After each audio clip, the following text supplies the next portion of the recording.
So hello guys, welcome back to my new blog. तो guys आज का topic है हमारा atelectasis which means collapse of lungs. तो ब्लॉग को स्टार्ट करने से पहले ब्लॉग को पूरा देखें, लाइक शेयर सब्सक्राइब जरूर करें। जहाँ पर भी आपको थोड़ा सा भी डाउट आता है, एक माइन्यूट भी डाउट आता है, तो आप कमेंट डाउन कर सकते हैं। मैं उस चीज़ों को बहुत ही अच्छे से एक्सप्लेन करने की ट्राई करूँगी कि आपको सारी चीज़ें प्रॉपर समझ में आए। सो अब ब्लॉग को स्टार्ट करते हैं, बात करते हैं हमारा क्या एटेलेक्सिस।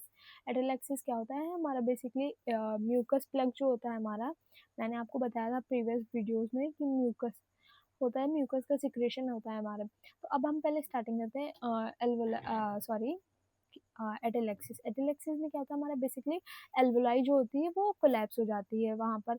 अगर हम प्रॉपर पूरी ऑक्सीजन ले रहे हैं तो समटाइम वो ऑक्सीजन CO2 है नहीं, या इम्प्योर ऑक्सीजन ले रहे हैं, तो उससे भी हमारा ये सब देखने को मिलता है, एटेलेक्सिस हो सकती है। तो अब हम बात करते हैं हमारा क्यों होता है म्यूकस का इम्पेयरमेंट। म्यूकस प्लग जो होता है वो उसमें इम्पेयरमेंट या एयरवे में ऑब्स्ट्रक्शन देखने को मिलता है। इस कंडीशन में हमारा एल्वोलाई जो होता है वो एयर वे जो होता है उसमें म्यूकस प्लग का सिक्रेशन होने लगता है, जिसकी वजह से वहाँ पे एल्वोलाई हमारी कोलैप्स हो जाती हैं उस कंडीशन में। मेनली क्या होता है हमारे राइट मिड लोब जो हमारा, मैंने आपको बताया था लंग्स में राइट साइड में 3 लोब्स होते हैं, लेफ्ट साइड में 2 लोब्स होते हैं। जो राइट साइड के 3 लोब्स का मिड लोब होता है राइट साइड का, उस लोब्स में ये एटेलेक्सिस की कंडीशन देखने को मिलती है।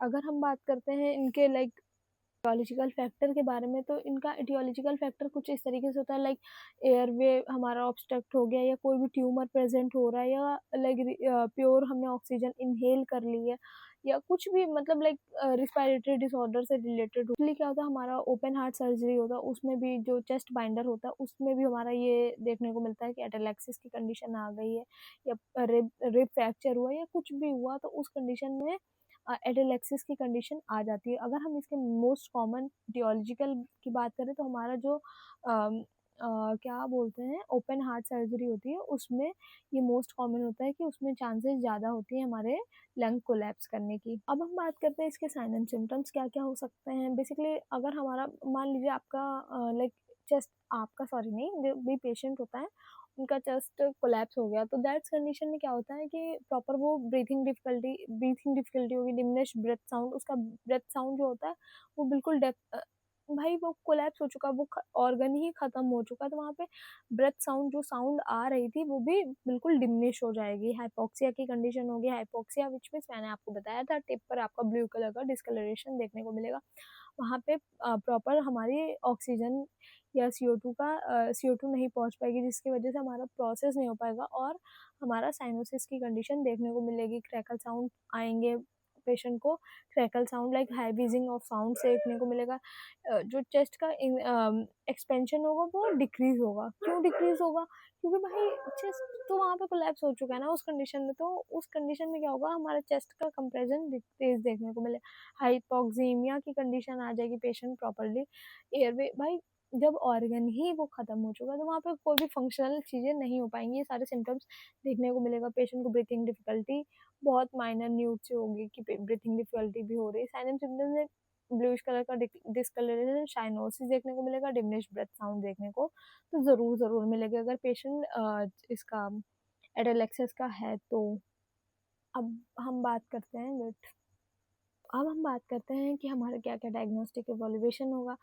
देखो सबसे पहले तो हमारा हिस्ट्री कलेक्शन है, फिजिकल एग्जामिनेशन, उसी में हमें पता चल जाएगा कि पेशेंट को एटेलेक्सिस की कंडीशन है। अगर नहीं भी है तो हम उसको एक्सरे कराएंगे, चेस्ट एक्सरे कराएंगे, USG कराएंगे, HRCT हम लोग कराएंगे, HRCT कराएंगे। उसके बाद में हमारा क्या आता है, MRI कराएंगे। MRI में क्या होता है, ट्यूमर, मैंने आपको बताया था एटियोलॉजिकल फैक्टर में ट्यूमर अगर होगा तो उसको MRI के थ्रू डिटेक्ट कर दिया जाएगा कि किस टाइप का कैसा ट्यूमर है। हम बात करते हैं कि कैसे मैनेजमेंट करेंगे। तो सबसे पहले क्या हुआ वहाँ पे हमारा जो ब्रेथ साउंड, अगर पेन होगा, सबसे पहले तो पेन होगा, पेन के लिए हम एनाल्जेसिक्स देंगे। जो हमारा डिमिनिश ब्रेथ साउंड आ रहा था उसको हम इंक्रीज करेंगे, तो हम क्या करेंगे, स्पायरोमीटर का यूज़ करेंगे, एनाल्जेसिक्स देंगे, म्यूकोलाइटिक देंगे जो कि हम नेबुलाइजर के थ्रू देते हैं हमारा वो करेंगे। उसके बाद में हम क्या-क्या और कर सकते हैं, तो हम लोग म्यूकस प्लग का रिमूव करेंगे, एमआरआई रेडिएशन करेंगे, अगर ट्यूमर हुआ तो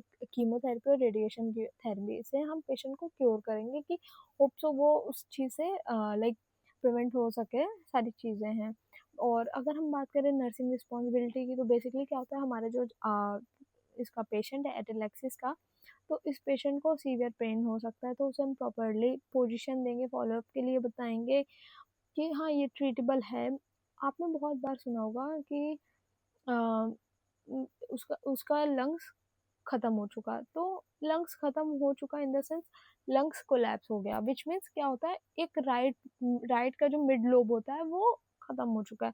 वो ट्रीटेबल हो सकता है, बट क्योंकि उसके और भी तो लाइक लोब वो वर्किंग है ना, तो इसलिए वो सारी कंडीशंस को ट्रीट कर सकता है और वो मेंटेन रख सकता है। तो यहाँ पे हम लाइक प्रॉपर्ली उसका मैनेजमेंट करेंगे, फॉलोअप के लिए पोजीशन देंगे, सेमी फाउलर पोजीशन पेशेंट को देंगे एटेलेक्सिस की कंडीशन में। उसे हम लाइक अगर ट्यूमर हो रहा है, तो ट्यूमर के लिए हमें आगे मॉर्फिन वगैरह का यूज़ करते हैं। वो सारे ड्रग्स हमारे कैंसरस सेल्स के डिपार्टमेंट में चले जाते हैं और वहाँ से फिर वो कंडीशन देखते हैं।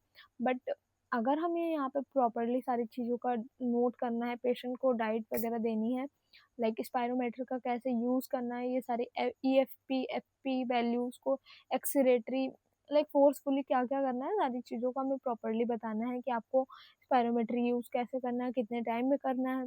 अगर हम बात करें नॉर्मली क्या होता है, हम लोग फोर्सफुली एक्सपेल करते हैं एयर्स को स्पायरोमेट्री में। अगर हम बात करें कितना देर करना है, तो एक एक प्रोसेस को कंप्लीट करने में 3 टाइम, लाइक मॉर्निंग और इवनिंग में करते हैं, या सम टाइम क्या होता है पेशेंट की कंडीशन पे भी डिपेंड करता है कि पेशेंट की क्या कंडीशन है, उसके अकॉर्डिंग ये सारी चीज़ें रखते हैं। बट मेनली क्या होता है, हमें जैसे मैंने स्पायरोमीटर पेशेंट को दिया, बोला एक बार करो, फिर दोबारा, फिर तिबारा, 3 साइकिल में उसकी एक प्रोसेस कंप्लीट होती है स्पायरोमेट्री की। इस तरीके से हमें ड्रग्स का प्रॉपर्ली ध्यान देना है, नेबुलाइज कराना है पेशेंट को।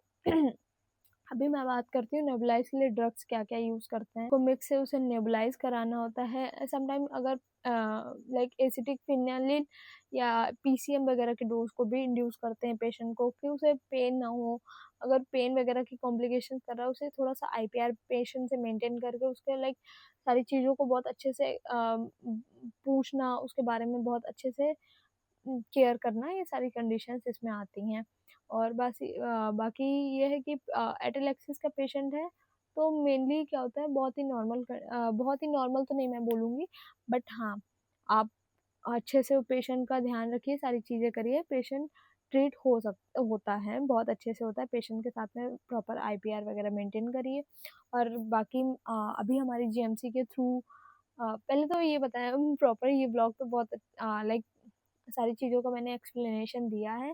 ब्लॉग कैसा लगा? अगर अच्छा लगा हो तो लाइक, शेयर, सब्सक्राइब ज़रूर करें। Thank you. और अभी मैंने जस्ट एक शॉर्ट भी पोस्ट किया है।